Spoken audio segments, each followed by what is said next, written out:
Hey everybody, welcome back to Mad Horse Barbecue. My name is Brian, and in today's video we're going to be doing how to cook a steak for a SCA competition. SCA means Steak Cook-Off Association, and we're going to go over it step by step on how I do a steak for a SCA competition.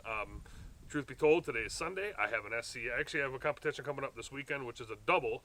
It's SCA Friday night, KCBS Saturday. So this is going to be a little bit of a practice, and I figured, you know what, why not put it on tape? Right off the bat, I've only ever done one SCA comp, and it was 36 teams. Steak A, it was a double. It was a double with a chicken wing ancillary. Steak A, I finished... I think like 32nd out of 36. And steak B, I finished 14th out of 36. So I am by no means an expert, but the ancillary, the ancillary was chicken wings, and I finished second out of 19 in that. So I mean, at least I did something. But I'm just gonna go over on how I do it. We're gonna go over everything from not so much steak selection because I only have 2 steaks, and I think one of the steaks I'm gonna trim up and do for SCA, and the other one's just gonna be an eater, and I don't feel like doing all that stuff to it. But I'm going to go over how I trim it, how I tie it, how I pin it. I'm going to go over the kind of grill I use, which I'm going to use the original PK grill and smoker. That'll be my cooker. I'm going to go over how I light it, and pretty much just everything step by step. So hopefully it'll be an interesting video and somewhat helpful. I know, because when I first started getting into comps, I just scour YouTube all over the place, and if there's 30 SCA videos on YouTube, I've watched them all. And this is going to be pretty similar to the ones you'll find on YouTube. The only difference there being, with this video, I run the PK different than anybody else that I've seen run it. So take that for what you want, because, well, the videos that are on YouTube, the people who have done pretty well on it, and I haven't yet. But anyways, it's about 3 hours before dinner. This is kind of, going over somewhat of what we need to do for a timeline in the SCAs, because, if you have a steak turn in at 5, I like to kind of just do everything by, a certain time of the day, pretty much. So hopefully that makes sense. But anyways, the first thing we're going to do is we're going to go inside, and we're going to cut the steak up, and then we're going to get it in a marinade. So let's go ahead and do that. All right, we got our steak right here. Unfortunately, ribeyes here have been a little hard to find as of late. Typically, when I do SCA practice, my favorite spot to buy steak from would be Walmart, and they come like ribeyes in 2 packs that are about a pound a piece. The good thing about that is I kind of look for some crappier looking ribeyes just so I can get more practice trimming. But believe it or not, Walmart here did not have really any ribeyes to pick from when I went yesterday. So this is just a single steak from Fairway. Had to pay a little much for it, but I wanted to run one more practice. But one thing that I look for, being a beginner in SCA cooks, is I look for a big spinalis, and this one's got a really nice large spinalis that starts on the side, goes all the way up across the top, and then pretty much like 3/4 of the way down the steak. So anyways, I'm going to show you how I trim this up. Like I said, there's a bunch of different videos showing how you trim it up. You see a lot of SCA steaks getting turned in that kind of look like, hockey pucks. I'm not a fan of that, but, sometimes it just depends on how the steak is. It depends where the fat lines are for me. So this one, I'll just kind of show you how we're going to do it. So anyways, I'm going to start up here at the spinalis, and it's got some hard fat on it. Not a whole lot, but I'm going to get that fat out of there, because when the judges take a bite, this is going to be placed in the box a certain way, and what they're going to take a bite of is that spinalis, and I don't want them getting any of that hard fat. So I'm just going to start trimming this away.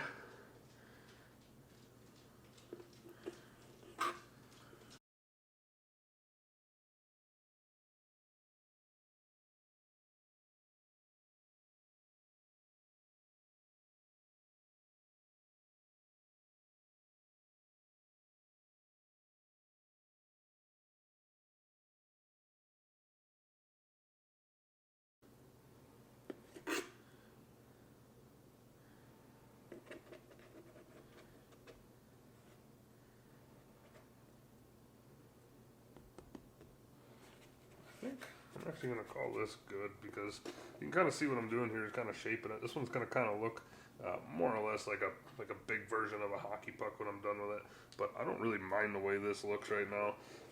Get some good grill marks here. The fat is all removed from the spinalis, which hopefully that's what the judges will be taking a bite out of. And again, I believe that just it matters how you put it in your box. So when you go and place this in your box, say this is the front of my box right here, I'm going to want to place that steak in there probably just like this. That way that whole spinalis is in the front end of it. But that's going to be good for the trim. You can pretty much, you know, I see a lot of people, they'll take some scissors here and they'll round out the edges. I don't get that extensive on it yet. But again, this is only my second. Oh, this will be my second SCA I got coming up this weekend. So just take that part off right there.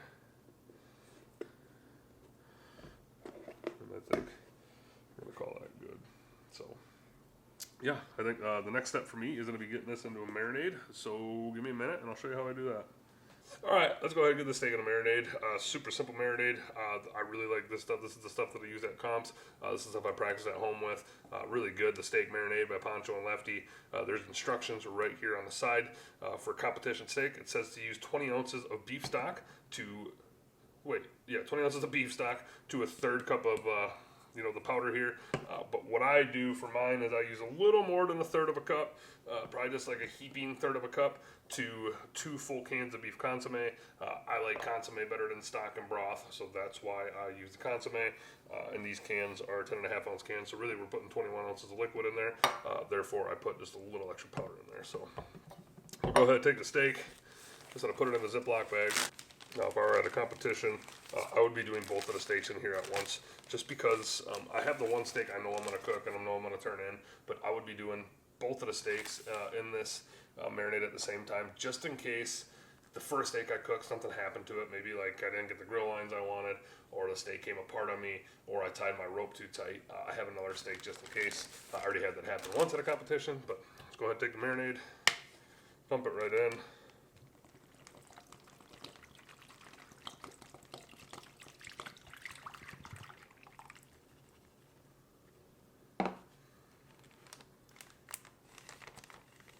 Close the Ziploc, get all the air out. And this is going to sit in his marinade right on the countertop for 2 hours. If I were at a competition, unless it was like, I don't know, it'd have to be like 120 degrees, but even if it was in the 80s or the 90s, this will just sit right out on the table in this marinade, because this marinade right now is cold. So, but I would just let it sit out, you know, maybe not let it bake in the sun, put it under my canopy, but this will just sit right out on the table. So this is going to sit out for 2 hours, and we'll probably be picking back up when we're starting to grill up. So we'll see you in a little bit. All right, down at the PK, we're going to go ahead and get the charcoal going for this. If I was at a competition, this would be about an hour before I'm wanting to throw the steak on. I give myself an hour to get the chimney lit, coals spread, let the grill come up to temp and kind of burn the coals through the rest of the way. But anyways, we're going to go ahead and get this thing started up. I actually use, for my comps, I use 2 kinds of charcoal. The primary charcoal I use is the Blues Hog all natural briquettes. And then after that chimney's nice and lit, I do put some of the Blues Hog lump on it. I think it's a pretty good flavor combination, and I'm a big fan of how the steaks turn out. So let's go ahead and get to lighting this grill. First things first, I got 2 Weber wax cubes. I see people, put them next to each other, or use 3 of them or whatever. I just saw somebody on a video. It might have been Dan Ewer on the SCA Tell-All video on Barbecue League. That does it this way, and I actually like it this way on a full-size chimney, because the flame just spits up a little higher and it really just kind of supercharges it and gets it going a little better. So go ahead and get the wax cubes going. Both bottom vents are wide open right now. Then I got about a half a chimney. This is probably a little more than half a chimney of the Blues Hog briquettes. And I'm going to go ahead and let this burn for about 15 to 20 minutes before I dump it. So right off the bat, if you've been watching SCA videos, you're probably going to tell I don't use a whole lot of charcoal compared to all the other videos. I think this way works out relatively well. In my mind, it works out good. It hasn't gotten me good results yet, but I'm hoping that this next weekend it does do good for me. But like I said, let this thing burn for about 15 to 20 minutes, and then we'll pick back up. All right, been going for about 15-20 minutes here, so I'm going to go ahead and dump the coals.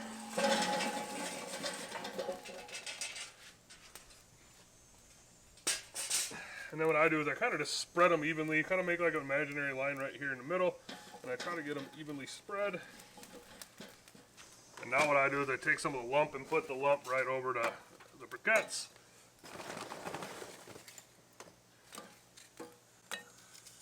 Like I said, this is the Blues Hog lump charcoal, using all Blues Hog charcoal. And we're going to call that good. So now what I like to do is I'm going to just leave it open like this for 5 minutes and kind of let the lump catch. And then I'll pick back up after 5 minutes and I'll put the grates all on and show you, I'll just show you the process, I guess. So we'll see you in about 5 minutes. All right, these have been going for about 5 minutes, so go ahead and get this thing set up for how I like to cook SCA steaks. Regular regular PK grill grate on, and then this is half of the PK grill grates. I have the other half down, underneath. But I'm doing 2-zone cooking on this. Obviously I'm gonna get my steak, all nice and get my nice lines on this side, and then when it's all done, when I get my lines, I'm gonna move it over here. So I'm gonna go ahead and close this thing down. Both top vents, both bottom vents are wide open. About 10 minutes before I'm ready to cook, what I usually do is I come out and I close both bottom vents about halfway, and that typically gets me right where I need to be for my grill grate temps. I think it's usually like right around 625 to 650 on my grill grates. For whatever reason, when I cook like this, if I leave all 4 of the vents wide open, the grill grates just get way, way, way too hot, and I think my lines kind of taste a little burnt, and I don't want that. So, gonna let this thing stabilize out. I'll adjust the vents when I usually adjust the vents, and let's take you inside, get that steak pulled out of the marinade, and we'll get that thing tied and pinned up. All right, this steak has been in this marinade now for 2 hours. Let's go ahead and pull it out. I'm gonna go ahead and pat it dry. Leave it a little moist, but just like that. I know, easiest, like I said, I kind of just like to shape it by hand into the shape I'm gonna want it. That'll be good for me. I'm gonna take 2 pieces of butcher's paper, and I'm gonna put both, I'm gonna go around the steak and I'm gonna tie it. And the goal of the rope isn't to tie it nice and tight. The goal of the rope is just to kind of help it, help the steak hold its shape. If you do tighten your rope too tight, your steak kind of will buckle up, like the spinalis will kind of pop up on you, and that just, like, you don't want that. So what I'm gonna do is I'm gonna put both of my knots pretty much right where I'm gonna want to place that steak in the styrofoam dish. So both my knots are gonna be like right dead center in that spinalis. I'm just gonna go around, trying to get it so that my arms aren't blocking the view here, but I just have to see how it goes. But I'm gonna tie my first one kind of towards the top of it, meaning that I'm gonna put 2 ropes on there and I'm gonna kind of put them evenly apart.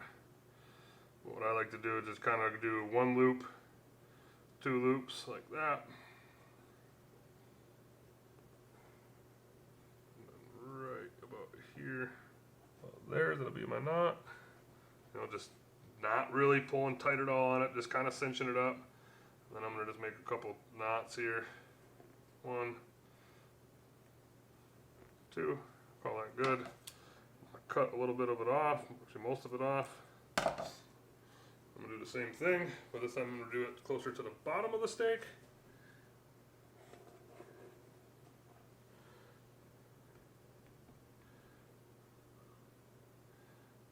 One like that, then 2 like that, if you can see that.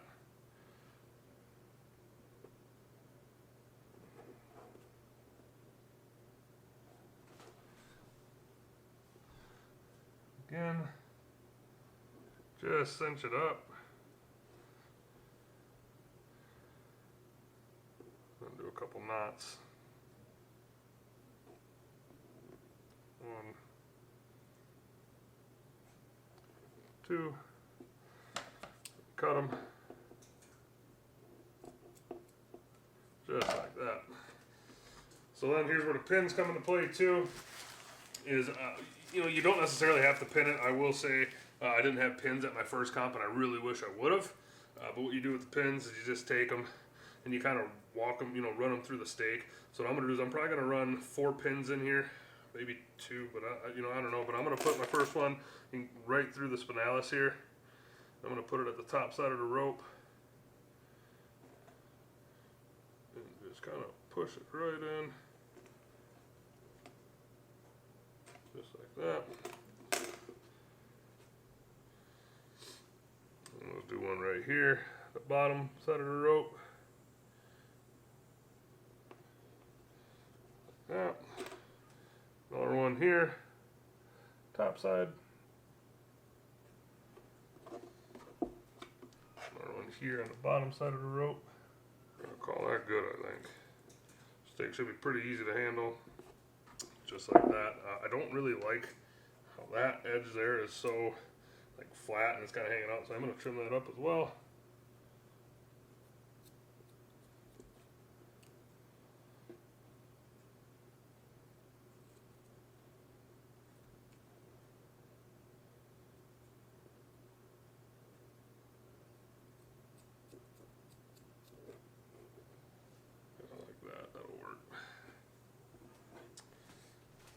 So yeah, that's how I tie and pin a steak up. So let's go ahead and season this thing up. Let's go ahead and rub this down. This is the exact combo that I use at the comps. So we're gonna go on first with the Boar's Night Out White Lightning. Do like a medium-ish coat on that. Do about a medium coat on the Party. Do about a medium to light coat on the Hoochie Mama. So let's go ahead and get this thing seasoned up.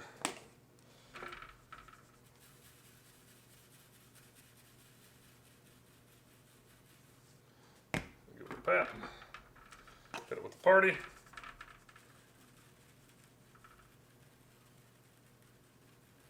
Little pat. And hit it with the Hoochie.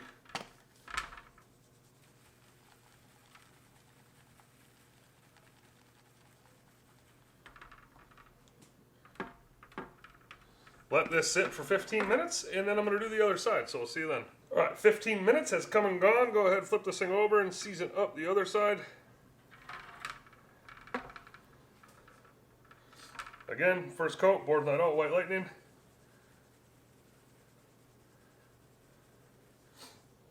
Second coat, Tailgater's Barbecue Party Rub.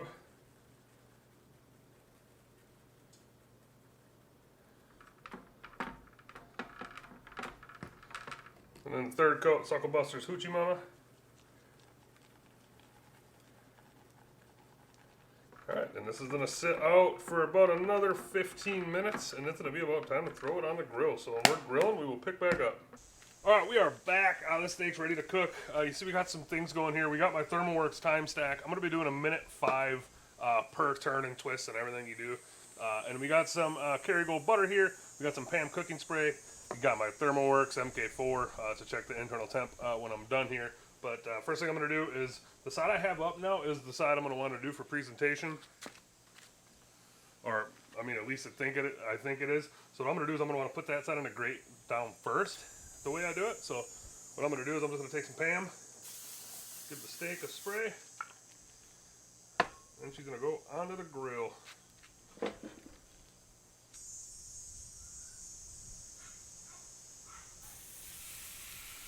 I'm going to take a steak weight here, give this a 1, 2, 3.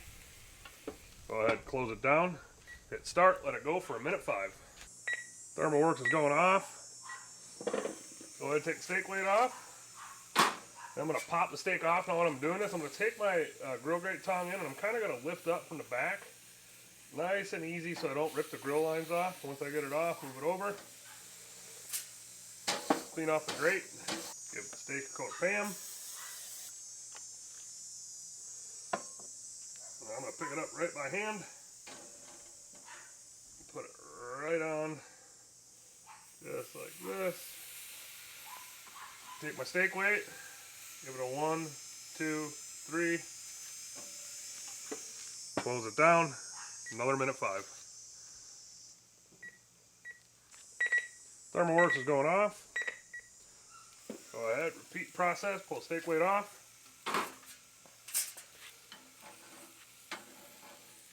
Be gentle with the steak, pop that, clean the grates. Steak coat of Pam. Flip it over in my hand. Now we're going to go back on, opposite way this time. Go right there.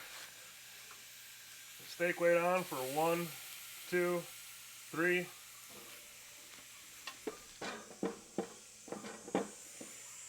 sure my grill grates are in the grill.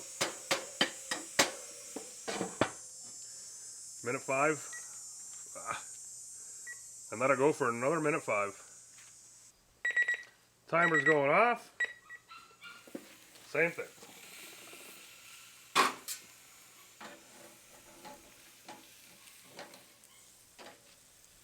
Take off the grates. The yellow jacket right by my ankles, so I have anaphylactic during the taping of this. Well, remember, I'm doing it for the steak. So give it a spray. Flip it over, should have my grill marks. Looking pretty good. Put it back on. Steak weight on. 1, 2, 3. Close it down. Another 1:05. Alright, final timer's going off. Go ahead and I'm going to move the steak to the cool side. Just like that. I'm going to clean my grates off, because I always clean my grates off when I'm done. And then one thing I like to do too, because I know the steak probably is getting close to done, if not pretty close. I like to take my grates and flip them upside down. Now since the steak's done with the lines over there, what I'm going to do is go ahead and check the internal of it. Right dead set in the middle. Oops. Sitting at about 134. So what I think I'm going to do is I'm just going to go ahead and give this a quick coat of butter.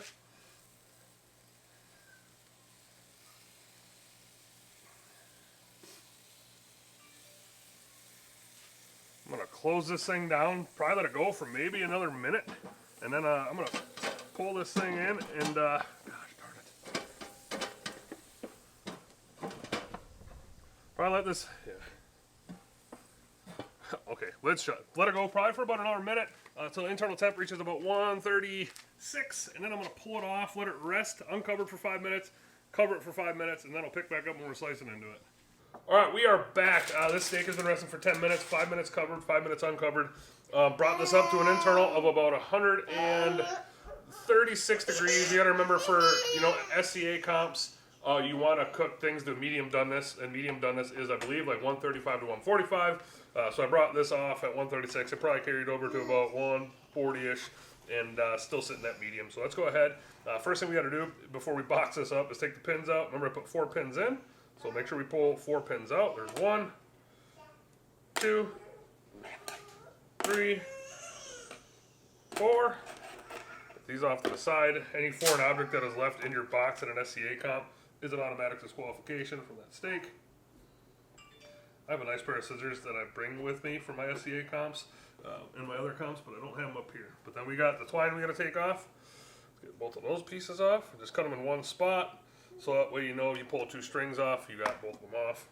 And now what the judges are going to do is, I believe they're just going to take it and they're going to cut this thing right down the center like this. They're going to check it for doneness. And it might be hard to see in the light, but I'll let you be the judge of the doneness. Looking medium to me, it looks pretty dang good, pink through and through. An important reason why you let this thing come up to temp before you cook it is so you don't get like that gray line on there. You let this thing come up close to room temp before you cook it. It turns out really good. So let's go ahead, cut into this, and I want to try this spinalis, because this spinalis is absolutely humongous on this. So let's cut a few chunks, and let's go ahead and give it a try. That is absolutely fantastic. I mean, the extra tenderness you get when you do a marinade for 2 hours is just something you don't believe until you try it. I mean, unless you're buying super high quality meat, this is choice grade from Fairway. It looked like a good cut of steak, but that that marinade doesn't really do much for the flavor, but it really makes the steak a lot more tender. And yeah, that's why you do it. So I don't know. Leave me a comment if you think what my doneness is, but I believe that is what I want for doneness. But yeah, the combination of rubs too. Boar's Night Out White Lightning. Obviously, the Tailgater's Party Rub, the Hoochie Mama, the Hucklebuster's Hoochie Mama is another awesome combo on some beef. PK Grills did an awesome job. Blues Hog Charcoal, really good. And yeah, that's about all I got. This is going to be a bit longer of a video, so hopefully if you stuck with me the whole time, leave me a comment, let me know what you thought of the video. If you did enjoy this video, I'd really appreciate it if you'd subscribe to the channel, hit that notification bell, and send me a thumbs up or thumbs down. Give me a suggestion on what I should cook next. But this video was a lot of fun to make, and I hope you enjoy it. So I'm going to go ahead and sign off. You guys and girls have a good night, and we will see you next time.